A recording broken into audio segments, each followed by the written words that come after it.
Welcome back. आप देख रहे हैं आज पाकिस्तान। मैं हूं सिद्रा इकबाल। उम्मीद करते हैं कि आप सब खैरियत से होंगे। सबसे पहले ज़रा बात करते हैं कि कई दफ़ा हमारे सामने सवालात ऐसे होते हैं, ऑप्शंस ऐसे होते हैं जिसके अंदर से आपको चूज़ करना पड़ता है।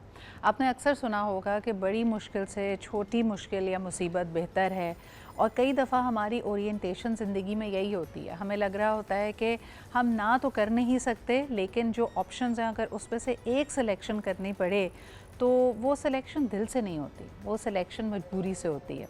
कई दफ़ा आपने ये सुना होगा, मेरे इकोनॉमिक्स के प्रोफेसर हमेशा ये कहते थे कि गुर्बत का जब हम जिक्र करते हैं ना, तो गुर्बत पैसे की कमी नहीं, चॉइसेस की या ऑप्शंस की कमी को कहा जाता है।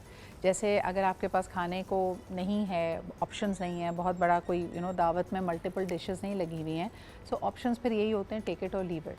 तो उसके बाद हाँ जो आप करते हैं वो असल में दिल से हाँ नहीं होती, और इसकी वजह से ज़िंदगी में क्या कॉम्प्लिकेशंस होती हैं। कई दफ़ा आप कई चीज़ों को येस तो कर रहे होते हैं, लेकिन आप फुली 100% अलाइन नहीं होते। So let's talk about all of that. और ये अलग अलग सिचुएशंस में अलग अलग तरीके से आता होगा।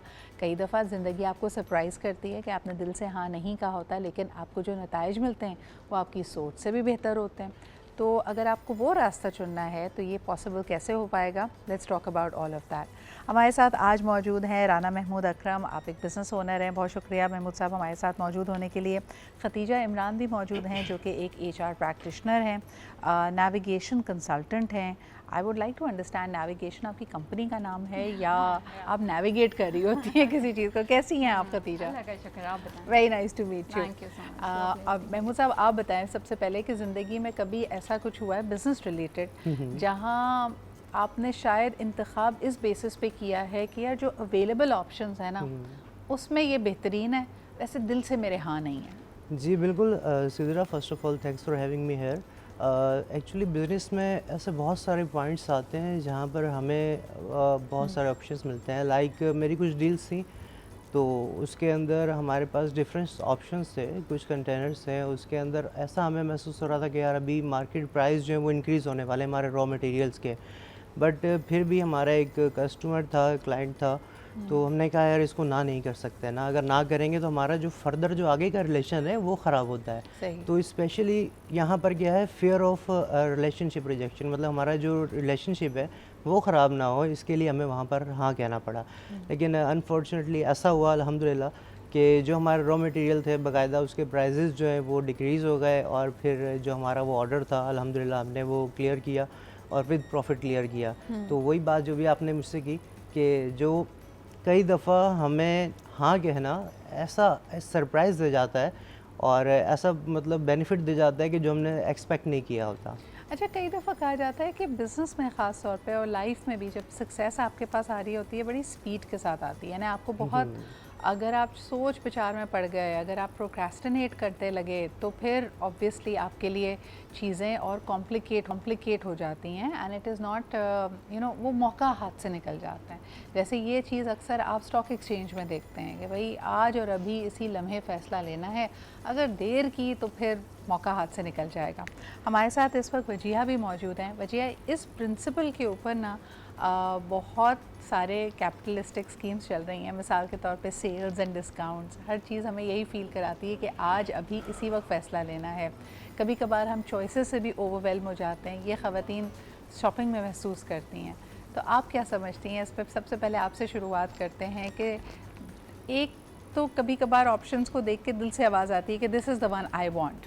एक होता है आप कंफ्यूज होते हैं एंड यू जस्ट आपने बस कहा कि यार निकले हुए हैं, आज ये काम ख़त्म करना है, तो बस ये अब 4 चीज़ें सामने, इनमें से एक सेलेक्ट कर लो। जो लेवल ऑफ कंटेंटमेंट है वो किस तरह कंपेयर करता है इन दोनों चॉइसेस में? अस्सलाम वालेकुम। और सित्रा, आपने बहुत अच्छे ऑप्शंस जो हैं उसको रखा, क्योंकि एट टाइम्स ये होता है कि लाइक जैसे आपने 2 सिनेरियोज़ दिए कि एक वो पॉइंट है जिसमें हमारे पास टाइम लिमिट है, और दूसरा वो है जिसमें हमारे पास जैसे फॉर एग्जांपल कोई शादी आने वाली है और बस 2-3 दिन की शॉपिंग के हैं और उससे में जाके देखना है, लेकिन ज़हन कह रहा है कि नहीं और बेहतर ऑप्शंस हो सकते हैं। तो एक चीज़ होती है इम्पल्सिव डिसीजन मेकिंग, और एक चीज़ होती है कि आपके पास जो गिवन ऑप्शंस हैं उसमें से ही आपको करना है, क्योंकि अगर आप बेस्ट चॉइसेस पे जाएँगे तो आपके पास जो ऑप्शन है वो भी लूज़ कर देंगे। तो वो विन विन सिचुएशन नहीं होती। सो उसमें ये देखा जाता है कि इसमें साइकोलॉजी भी ये कहती है कि जो स्मार्ट लोग होते हैं वो गिवन ऑप्शंस में से भी बेस्ट ऑप्शंस चूज करने की सलाहियत रखते हैं, क्योंकि उन्हें खुद पे ट्रस्ट होता है कि मैं इसको अच्छा हैंडल कर सकती हूँ, मैं इसको अच्छा कैरी कर सकती हूँ। अगर हम ड्रेसिंग की बात कर रहे हैं या हम बिजनेस की बात कर रहे हैं, तो डिसीजन मेकिंग जो है वो इम्पल्सिव से हटके, लेकिन अगर आपकी क्विक डिसीजन मेकिंग रही है और आपका चाइल्डहुड भी ऐसा रहा है, आप अक्सर देखिए वो बच्चे जिनको घर में ट्रेनिंग दी जाती है, इस तरह के बच्चे जब बड़े होते हैं तो उनका माइंड पिक एंड चूज जल्दी करता है। इस तरह के बच्चे, कोई शॉपिंग करनी हो, इवन कहीं शादी करनी हो, पार्टनर स्पाउस के हवाले से हो, फ्रेंडशिप के हवाले से हो, ये लोग घबराते नहीं हैं। लेकिन जो इंसान फियर मेकिंग डेवलप, उसके अंदर डेवलपमेंट हुई होती है, फियर डेवलप हुआ होता है कि बचपन में उसको जो भी चॉइसेस होती है इसमें डराया जाता है कि नहीं इससे ये हो जाएगा, तो वो बड़े होके भी बहुत छोटे छोटे डिसीजंस में भी लूज कर देता है अपना कॉन्फिडेंस। तो ये जो चॉइसेस की गेम है ये बहुत हद तक कॉन्फिडेंस की गेम है। हम अक्सर लोगों को बिजनेस पे देखते हैं, इतने बड़े बड़े स्टेप अकेले ही ले लेते हैं। नो डाउट एडवाइस लेना it's very important, but at times आप जब खुद ही क्लियर नहीं होते तो आपको कोई कितना ही अच्छा मशवरा क्यों ना दे, आप उसमें भी कॉन्फिडेंस लैक ऑफ कॉन्फिडेंस की वजह से गलत डिसीजन लेते हैं या डिसीजन ही नहीं लेते और वो टाइम गुजर जाता है। बिल्कुल सही। अच्छा, इसको अगर हम चॉइसेस को थोड़ा सा और अनपैक करें, खतीजा ये सवाल मैं आपके पास लेके आना चाहती हूँ कि आपने देखा होगा बचपन में हमारे पास चॉइसेस कम थी, लेकिन हम ये कह सकते थे कि हमारी कंटेंटमेंट ज़्यादा थी। जैसे आप शूज़ लेने जाते थे तो पेरेंट्स आपके सामने दो चीज़ें रख देंगे। कार्टून्स की बात करें, मूवीज़ की बात करें, अगर हमने कहीं से कोई डीवीडी ख़रीदनी होती थी या अगर आप उसको रेंट भी करके आ रहे हैं, तो दैट वाज अ टाइम कि आपके पास कम ऑप्शंस हैं but you are more decisive और आपकी लेवल ऑफ कंटेंटमेंट ज़्यादा है। आज हम जितने भी ये OTT प्लेटफॉर्म्स देख लें, it will give you an unlimited range. तो अक्सर मैंने देखा है लोगों को ग्रैपल करते हुए, अब वो इतना ज़्यादा स्टेक्स हाई हो गए हैं कि भाई अगर मैं 2 घंटे लगा के ये मूवी देखनी है या ये कंटेंट देखना है, it must tick all the boxes, it must make me very very entertain, मुझे बड़ी खुशी होनी चाहिए इसको देख के, कहानी भी अच्छी हो, एक्टिंग भी अच्छी हो। तो अक्सर आप उस 2 घंटे के बाद लोगों को मज़ीद क्रिप करता हुआ देखते हैं, उनको लगता है उन्होंने गलत चॉइस कर ली, उनको कोई और चीज़ चूज़ करके शुरू करनी चाहिए थी। सो चॉइसेस का ज़्यादा होना ज़्यादा बेहतर हमें ऑप्शंस की तरफ लेके जाता है, हमारी कंटेंटमेंट बढ़ती है, या इसका रिवर्स इफ़ेक्ट आपने देखा है? तो if I speak about it, तो मुझे ऐसा लगता है कि I am very particular about my decisions. तो अगर हम शॉपिंग की भी बात करें ना, तो मुझे यूजुअली ऐसा होता है कि एक चीज़ जाके समझ आ जाती है बहुत मतलब फ़ौरन ही, और उसके बाद आई एम लाइक मैं दुनिया की कोई भी चीज़ और देख लूँ, कितनी ही और मार्केट घूम लूँ, मुझे मेरा दिमाग जब तक मैं वो चीज़ ना ले लूँ किसी और चीज़ पे नहीं जाएगा जो पहली चीज़ मुझे पसंद आ जाती तो है। खतीजा, इसका जो ऑर्डर है, ये जो पहली पसंद है, ये आपने क्या देखा है कि यूजुअली 1 या 2 ऑप्शंस देखने के बाद ही वो चीज़ क्लिक कर जाती है, या बहुत सारे ऑप्शंस देखने के बाद वो चीज़ क्लिक करती है? अच्छा, depends.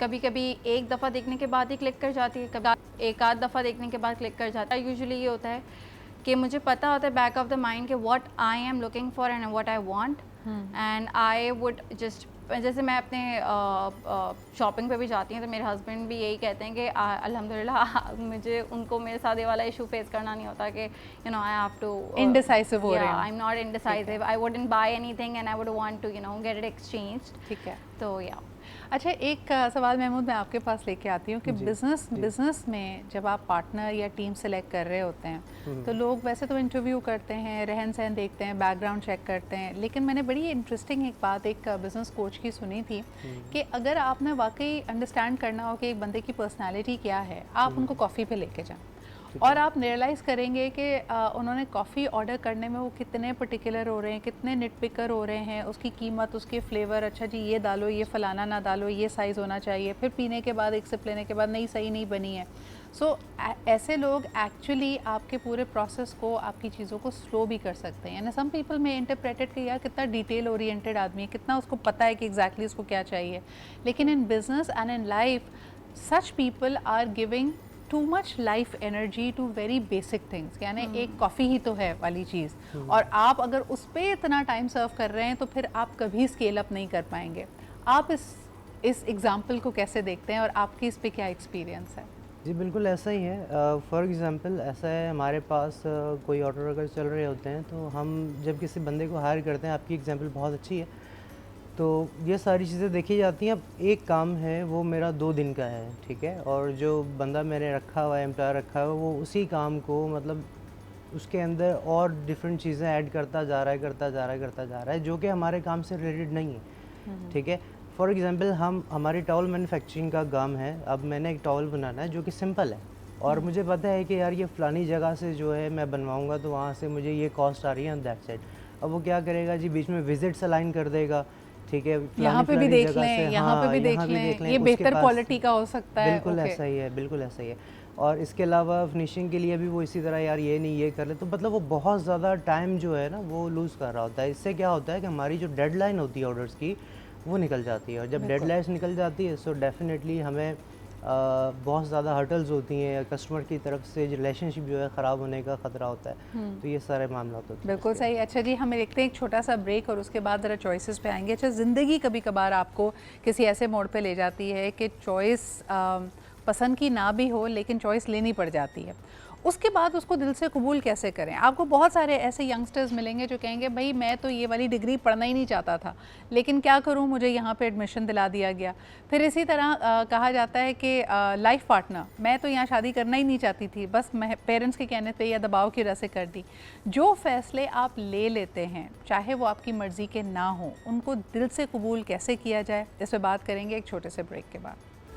Welcome back after the break. आप देख रहे हैं आज पाकिस्तान। बात करते हैं चॉइसेस की, वो डिसीजंस या चॉइसेस जो आप अपनी 100% मर्ज़ी से नहीं लेते, हालात और वाक़यात आपको उधर ले जाते हैं, उनको बहरहाल दिल से कबूल कैसे करें और उसके साथ ज़िंदगी को मुतमईन और खुशहाल कैसे बनाएं, ये $1 मिलियन क्वेश्चन है।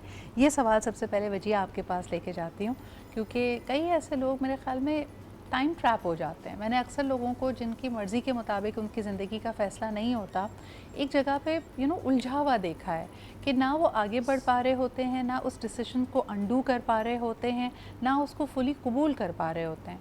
तो आप ऐसे लोगों को किस तरह काउंसल करती हैं?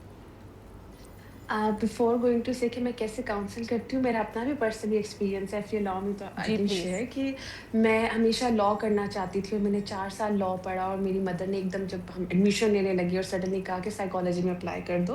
नो डाउट मैंने लॉ और साइकोलॉजी दोनों पढ़ी थी। जी। तो मैं उसमें एक ड्रीम होता है, मेरा ड्रीम था मैं लॉ पढ़ूँ और मैं लॉ करूँ। बट उन्होंने मुझे प्रोज़ एंड कॉन्स बताए कि ये चीज़ें हैं, ये पॉइंट है। बस उन्होंने गलती ये थी कि मुझे पहले मेंटली प्रिपेयर नहीं किया। सडन मुझे कहा कि इसमें दे दो और लेट्स सी। और जब मेरा साइकोलॉजी में एडमिशन हो गया, मैंने इस पे फिर एक साइकोलॉजिस्ट से, एक लॉयर से डिस्कशंस की, उसके बाद मैंने डिसीजन लिया। एंड देन जब मैंने डिसीजन लिया साइकोलॉजी का, तो मैंने पहले दिन ही अपने आप से प्रॉमिस किया कि अब मैं ये क्वेश्चंस नहीं करूँगी कि मैं लॉ कर लेती तो मेरी लाइफ ऐसी होती, मैं ड्रीम पूरा कर लेती। अब psychology he is my life, तो मैंने ओके। इसी को ही लेके चलना है। यूजुअली होता क्या है, जैसे आपने कहा कुछ लोगों की शादियाँ हो जाती हैं या पेरेंट्स अपनी मर्ज़ी से कर देते हैं या आपकी चॉइस नहीं होती। और ये जो ट्रैप है ना, ये माइंड ट्रैप है। एनवायरमेंटल ट्रैप बहुत बाद में आता है, सिचुएशनल ट्रैप बहुत बाद में आता है। जब आप किसी सिचुएशन के अंदर अपने आप को इस तरह डाल देते हैं कि आप बाद में उस पे रिग्रेट करना शुरू कर देते हैं, आप बाद में उस पे इतनी नेगेटिव थिंकिंग शुरू कर देते हैं कि आप बहुत सारे अपने बिज़नेस में अपॉर्च्युनिटीज़ लूज़ कर सकते हैं या आपके सामने जो चीज़ है आप उसको उस तरह से एन्जॉय नहीं कर पाते। लाइक फॉर एग्ज़ाम्पल, मैंने बहुत पर्सनल एग्ज़ाम्पल दी, अगर मैं 2 साल डिग्री कॉलेज ही को ऑन ही नहीं करती, मैं तो 2 साल ज़ाया जाते, जो मेरी लाइफ के बहुत इंपॉर्टेंट थे। बिल्कुल और सही। इसी तरह अगर हम शादी की बात करते हैं, तो कुछ लोग शादी के शुरू में ये माइंडसेट रखते हैं।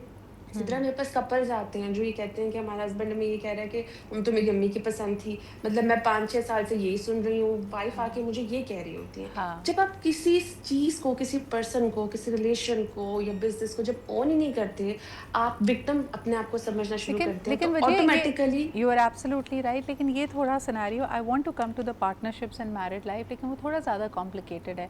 कई दफ़ा लोगों को अपनी, जब ग्रे डिवोर्सेस की हम बात करते हैं तो उसमें यही होता है ना कि 10 साल 15 साल बच्चे भी हैं, घर बार भी है और बहुत कोशिश की है, लेकिन पर्सनालिटीज़ इतनी डिफरेंट होती हैं कि इवेंचुअली यस, उसका यस, सोल्यूशन यही होता है कि आप एक्सेप्ट कर लें कि या तो आप यस। रहेंगे तो आपकी पैरेलल ज़िंदगियाँ होंगी या आप खुश उसलूबी से अलग हो जाएं। इस पे हम आएंगे, लेकिन उससे पहले Khatija, I want to come back to you. मुझे बताएं कि this kind of a scenario जहां आप अपने लाइफ चॉइसेस को क्वेश्चन करते हैं, अपनी फील्ड को, प्रोफेशन को, पढ़ाई को, ये ऑलमोस्ट हर इंसान किसी ना किसी लेवल पे इससे गुजरता होता है। True.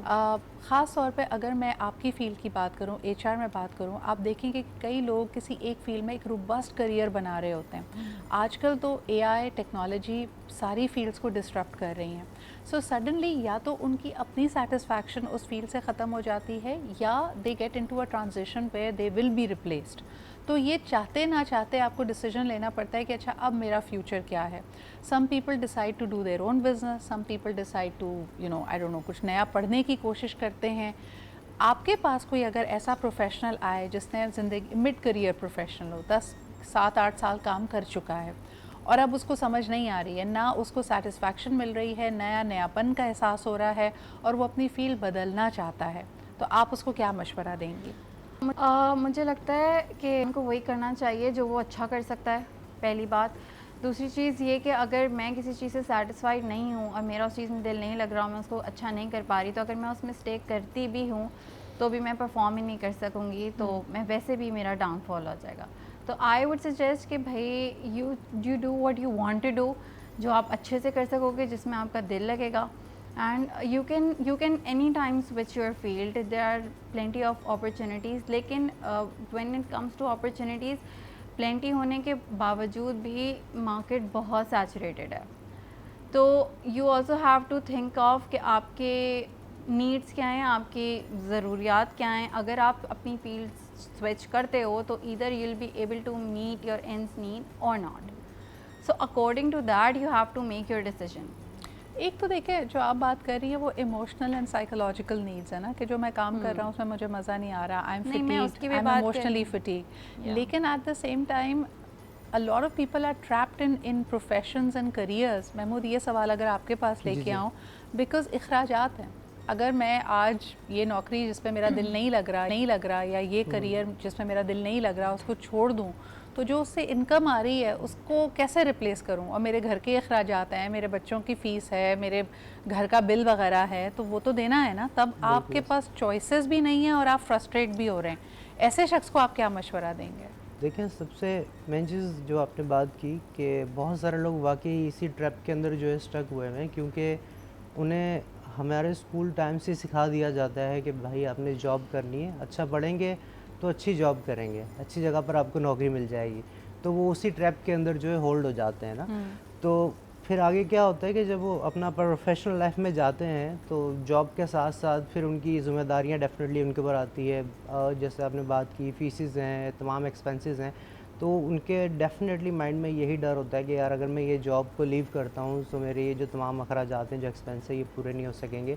तो इस डर से वो जॉब को लीव ही नहीं कर पाते। और अगर वो चाहें कि यार मैं स्विच करके किसी अच्छी अपॉर्चुनिटी पे चला जाऊँ, तो वो वहाँ भी नहीं जा पाते कि यार अगर मैं यहाँ पर लीव करता हूँ, मैंने 5 to 6 ईयर और 10 ईयर्स यहाँ पर एक्सपेंड किए हैं, और मैं उसको छोड़ के अगर दूसरी जगह स्विच करता हूँ, वहाँ पर नहीं भी हो सका कुछ और मेरी जॉब वहाँ पर नहीं भी लग सकी, तो जो मेरे जो पीछे बैक एंड पे तमाम चीज़ें चल रही हैं, जो अखराजात चल रहे हैं, वो सारे जो हैं वो रुक जाएंगे। तो ये जो ऐसे फियर्स होते हैं वजिया, इनका सामना कैसे किया जाए? क्योंकि देखें अभी इन दोनों बातों को अगर मैं मिलाती हूँ, जैसे खतीजा ने कहा कि अगर आपका दिल ही नहीं लग रहा, अगर आप डिप्रेस फील कर रहे हैं, इफ़ यू आर डीमोटिवेटेड, तो आप उस काम में परफॉर्म तो नहीं कर पाएंगे। अगर आप उसको खींचते रहें कि यार ये जॉब से जो सैलरी आ रही है एटलीस्ट मेरे अखराजात पूरे हो रहे हैं, ये सिलसिला आप कब तक जारी रख सकते हैं और इसका क्या इम्पैक्ट होता है आपकी फ़िज़िकल और इमोशनल हेल्थ पे? टू बी वेरी ऑनेस्ट, बहुत बुरा इम्पैक्ट होता है, और ये सिर्फ हमारी पर्सनल नहीं, हमारी रिलेशनशिप पे भी इफेक्ट करती है। क्योंकि अगर हम ऐसे काम से आ रहे हैं जिसमें हम खुश नहीं हैं, पूरा दिन गुजार के आ रहे हैं, और फिर वो चीज़ जब हम घर में आती है तो हमारी फ्रस्ट्रेशन निकलती है। और उसमें डेफिनेटली जब कोई देखिए, काम जो है वो आपकी पूरी एनर्जी लेता है, लेकिन अगर आप एनर्जी उस काम को सिर्फ पैसे के लिए दे रहे हैं, क्योंकि जॉब के और भी पर्पजेज होते हैं, राइट? आप अपना एक लिविंग स्टाइल सेट कर रहे हैं लाइक उस जॉब के अंदर। सो मैंने कई दफ़ा लोगों को देखा है, जब वो ऐसी जॉब कर रहे हैं जिससे वो बिल्कुल भी खुश नहीं है, इवन ड्रेन हो रहे हैं, वो चीज़ उनको डिप्रेशन में ले जाती है, एंजाइटी में ले जाती है, उनकी परफॉर्मेंस गिरना शुरू हो जाती है, और उनके रिलेशनशिप पे भी इम्पैक्ट करती है। इसमें अक्सर लोगों को ये भी देखा गया कि वो जब अपने बिजनेस पे जैसे स्विच करते हैं, उन्हें प्रॉब्लम आती है, उनका वो माइंड पे स्टक हो जाता है। अब देखिए, जैसे कुछ लोग गवर्नमेंट ऑफिसर्स होते हैं, वो अपनी सिर्फ इसीलिए कर रहे होते हैं हमें पेंशन मिलेगी, और अपनी पूरी लाइफ उस सर्विसेज में इसलिए दे देते हैं कि हमें पेंशन मिलेगी, वो खुश नहीं होते। और आप नोट करें, उनकी चेहरे पे ही डिप्रेशन आपको नजर आना शुरू हो जाता है, वो एक रोबोटिक लाइफ में एंटर हो जाते हैं। उनके अंदर एक फ़ियर डेवलप हो जाता है कि हमने अगर बिज़नेस नहीं कर सकते, हम कोई और काम नहीं कर सकते। तो वो फिर अब फॉर एग्ज़ाम्पल हमने बहुत सारे ऐसे बिज़नेसमैन को देखा है, लोगों को देखा है कि जिन्होंने 40s के बाद डिसीज़न्स लिए हैं और उनकी लाइफ़ टोटल चेंज हुई है।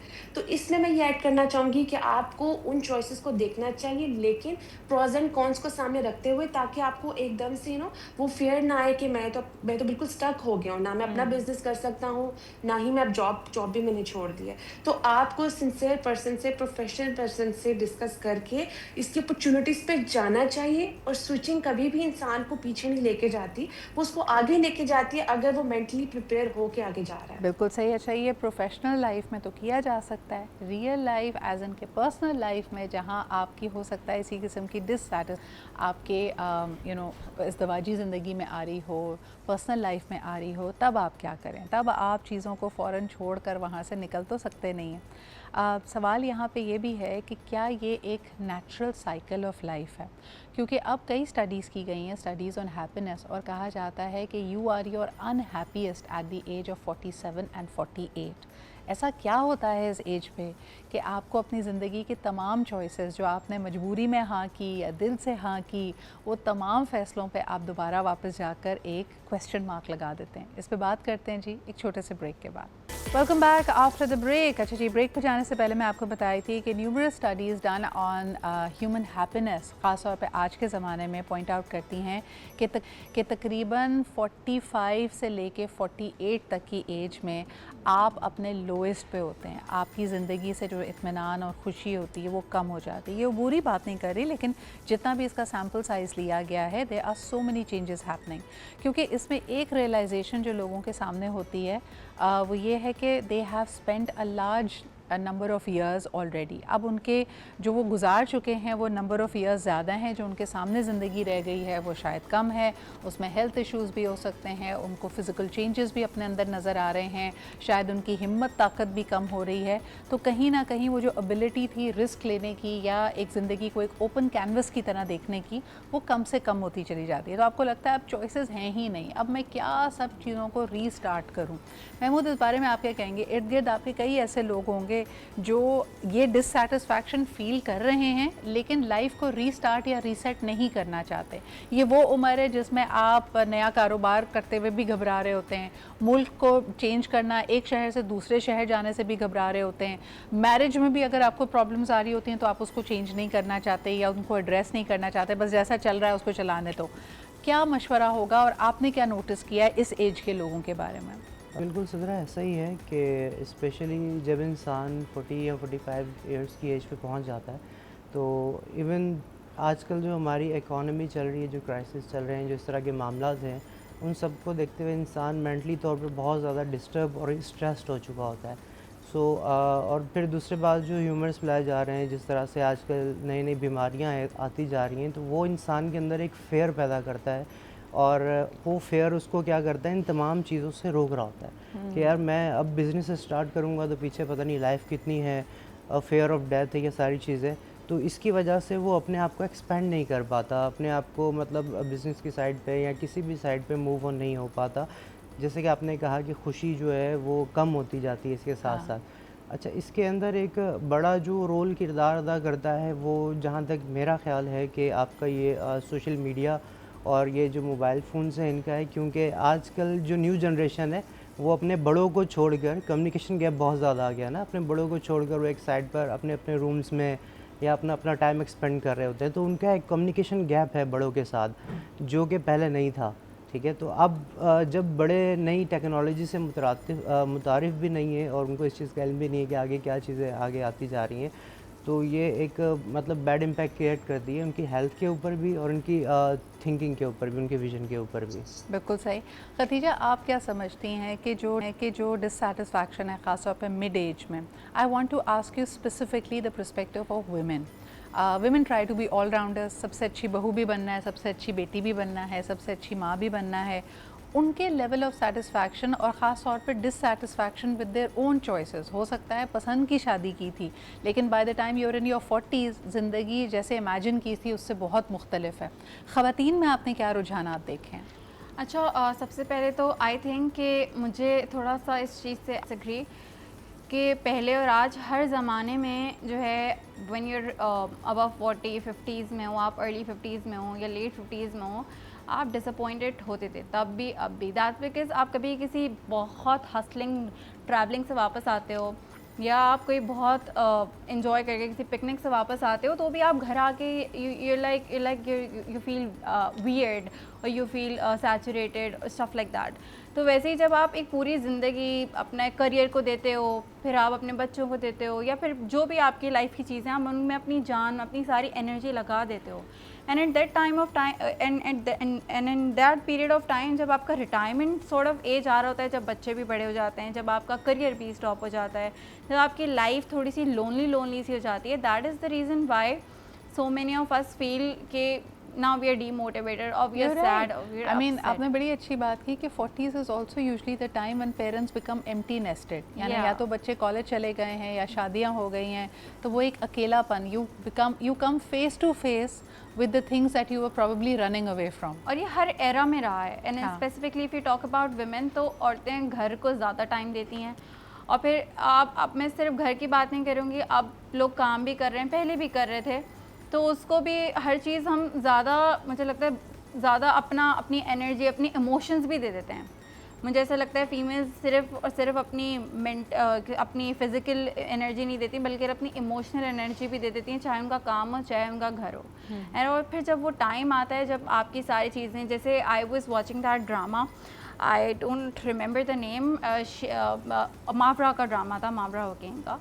तो her mother was the role, she played the character, जिसमें she was a working woman, ठीक है, and she had her daughter as well, she got married and she was she got occupied with her stuff, and then she came to a point where she was retiring. So after her retirement age, they showed कि भाई she was feeling very lonely, she felt upset, she वो was जो आप transition की बात कर रहे हो ना, कई लोगों के लिए 40s में तो नहीं, लेकिन हाँ 60 साल की उम्र में जाके जब आप रिटायर करते हैं, रिटायरमेंट भी एक बहुत बड़ा डॉन्टिंग फैक्टर होती है। Coming back to the marital life, ये सवाल मैं वजिया आपके पास लेके जाना चाहती हूँ। मुझे बताएं कि जो लोग अपनी मैरिज में डिससेटिस्फाइड फील कर रहे हैं, कुछ लोगों की तो हमने शुरू में बात कर ली कि भाई अरेंज मैरिज थी या मुकम्मल तौर पे रजामंदी नहीं थी, लेकिन निभा लिया, उस रिश्ते में बंध गए। देयर सो मैनी पीपल जिन्होंने अपनी मर्ज़ी की शादियाँ की, खुद सेलेक्ट किया, लव मैरिजेस थी, but even they start feeling कि उनका जो फ़ैसला था या जो उनकी चॉइस थी वो सही नहीं थी। जब ये फीलिंग आने लगे और ख़ास तौर पे उस एज में आने लगे जहाँ आपका इत्मीनान भी कम है, आप में पेशेंस भी कम है, आप में शायद ताकत भी कम है, तो क्या करना चाहिए? आपने बड़ा अच्छा क्वेश्चन किया, क्योंकि इस तरह के केसेस ज़्यादा रिपोर्ट होते हैं और वो फिर अनहेल्दी चॉइसेस की तरफ जाना शुरू कर देते हैं और जस्टिफाई भी अपने बिहेवियर को खुद ही करना शुरू कर देते हैं। हम अब बहुत सारे ऐसे केसेस भी देख रहे हैं कि मैरिटल अफेयर्स या अनहेल्दी जो है एक्टिविटीज़ या स्मोकिंग या पार्टीज़ या इस तरह की चीज़ों में इन्वॉल्व हो जाते हैं, जबकि उनकी हमने लाइफ देखी होती है बड़ी अच्छी, उन्होंने वेल बैलेंस गुजारी होती है, लेकिन जब 40s क्रॉस करते हैं, स्पेशली मिड लाइफ क्राइसिस जो हैं, मिडिल एज जो लाइफ क्राइसिस हैं, वो बहुत बुरी तरह उनको हिट करते हैं, बिकॉज उनको लगता है कि मैं तो एक बबल में था, जो ऐसे बबल में था कि मैंने जस्ट वेस्टेड माय टाइम।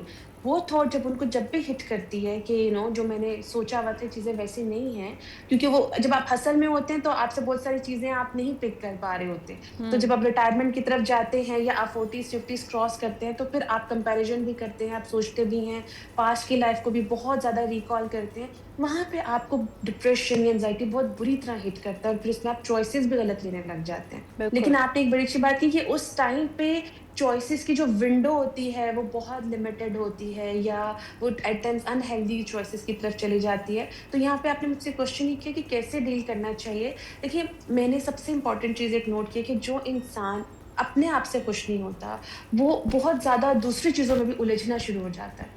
तो पहली चीज़ कि आपको किसी रिश्ते, किसी जॉब, किसी भी चीज़ में पहले अपने आप के साथ देखना चाहिए कि अगर आप अकेले खुश नहीं हो पा रहे, अगर अपने साथ कुछ टाइम भी नहीं गुजार सकते और आप जब बैठते हैं तो आपको सिर्फ पास्ट की नेगेटिव थॉट्स ही आती हैं, तो वहीं से आप ये पॉइंट रेज कर लें कि आपको अपने पे काम करना है। क्योंकि बिल्कुल। उसमें क्या होता है कि उसमें आपको रिश्ते में फिर वैसे ही खामियाँ नज़र आना शुरू हो जाती हैं। आपको पास्ट में बहुत सारी, एक तो वैसे ही मिडल एज का एक टाइम पीरियड है, वो वैसे ही एक चैलेंजिंग होता है। वो सही है। आपके लिए बहुत फिज़िकली, मेंटली, इमोशनली चैलेंजिंग होता है, और उसमें अगर आपने एक इतना बर्डन उठा के आप उधर तक पहुँचे हैं 40s-50s तक, कि आपके पास कंप्लेंट्स हैं, रिग्रेट्स हैं, you are not happy with yourself, right? तो वो फिर और ज़्यादा लॉन्ग टर्म में चला जाता है। फिर मैंने अक्सर लोगों को देखा है कि वो ज़्यादा बुरी चॉइसेस में आ जाते हैं। देख, वो पीरियड उनके लिए और मुश्किल हो जाता है। तो मैं ये चीज़ ऐड करना चाहूँगी कि आपको अपने साथ खुश रहना है, कंटेंट कैसे रहना है, अपनी चॉइसेस को तब आप देख सकते हैं जब आप अपने आप को समझते हैं। बिल्कुल वहाँ से सही। फिर बाकी एरियाज़, बाकी फ़ेज़ेज़ आपके लिए डिस्कवर करना या उनको हाइलाइट करना आसान होने लगता है। बिल्कुल सही। I think these are very important points. मुझे एक इसमें सवाल और करना चाहूँगी कि कई दफ़ा लोग ना इसको ग्लोरीफाई भी बहुत करते हैं कि अगर आपको 40s या फिर उसमें अपनी चॉइसेस पे आपने सवाल या निशान उठा ही दिया है और आप खुश नहीं हैं, तो क्या अंधाधुन, यानी आपने जैसे बड़ी अच्छी यहाँ पे बात की कि जो इंसान अपने आप में खुश नहीं है, लेकिन हम क्योंकि बाय डिफ़ॉल्ट हम ब्लेम के आदी होते हैं ना, हम तो अपने उदास होने या हमारे डिससैटिस्फाइड होने का ब्लेम किसी और पे डाल रहे होते हैं। जो लोग शादी में खुश यस। नहीं होते, करियर में खुश नहीं होते, वो कभी या तो बॉस को ब्लेम कर रहे होते हैं या अपने पार्टनर को ब्लेम कर रहे होते हैं। तो उस उकताहट में कई दफ़ा लोगों को गलत फ़ैसले भी लेते हुए देखा है। हम तो ग्लोरीफाई कर रहे हैं, ओ बड़ी पुरानी बड़ी टॉक्सिक सिचुएशन में इस बंदे ने गुजारा किया, लेकिन देखो अब इस सिचुएशन से निकल के वो कितना खुश है। लेकिन not every time that happens. If you break off the system, जो भी आपने सिस्टम क्रिएट किया हुआ है, तो ऐसा यकीनी बात नहीं है, ये 100% गारंटीड नहीं है कि आप उसके बाद आप एक बहुत खुश खुर्रम ज़िंदगी में स्टेप इन कर जाएंगे। प्रॉब्ली आप और मज़ीद डिप्रेशन में भी जा सकते हैं। तो इन चीज़ों को सोच यस। समझ कर अपने इर्द गिर्द के लोगों से मशवरा लेकर कोई भी स्टेप लें। बहुत शुक्रिया, मेरे साथ वजीहा, खतीजा और महमूद मौजूद थे। It was a wonderful conversation. इसके बारे में आपके का ज़रूर बताइएगा। आज के लिए इतना ही, कल मुलाकात होती है। खुदा हाफ़िज़।